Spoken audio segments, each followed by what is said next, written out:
two open organ pipes of different length and of same diameter in which the air column vibrates with fundamental frequencies n1 and n2 respectively। ठीक है, दो open organ pipe है, दोनों की length अलग अलग है। मान लीजिए कि ये पहला पाइप, उसकी लेंथ मान लीजिए L1 है। उसी तरीके से दूसरा पाइप, मान लीजिए इस पाइप की लेंथ L2 है। दोनों का डायमीटर सेम है, लेंथ अलग होने की वजह से उनकी फंडामेंटल फ्रीक्वेंसीज अलग अलग है। पहले की N1 है और दूसरे की N2 है।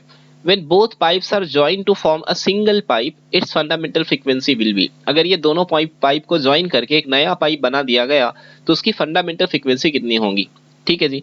अगर हम पहले पाइप की फंडामेंटल फ्रीक्वेंसी का फॉर्मूला आपसे पूछे तो आप कहेंगे ओपन पाइप की फंडामेंटल फ्रीक्वेंसी का formula n is equal to v/2l और लेंथ कितनी है L1, इस वजह से हमने v/2l1 लिखा।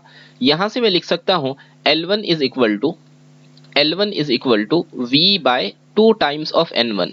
अगर यही लॉजिक फॉलो किया जाए तो हम लिख सकते हैं L2, क्योंकि वो भी ओपन ऑर्गन पाइप ही है, उसकी लेंथ का फॉर्मूला बन जाएगा v/2 टाइम्स ऑफ n2।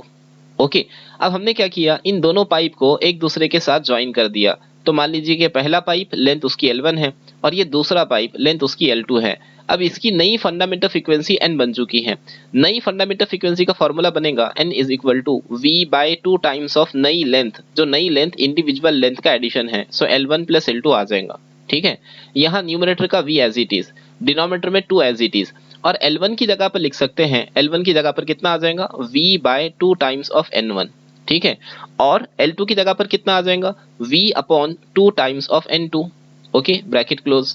अब देखिए, यहाँ से v और यहाँ का v कॉमन निकलकर खत्म हो जाएगा। ये 2 और ये 2 कॉमन निकलकर खत्म हो जाएगा। इक्वेशन में क्या बचा, न्यूमरेटर में बचा है कुछ भी नहीं यानी 1, और डिनोमिनेटर में आया है 1/n1 प्लस 1/n2।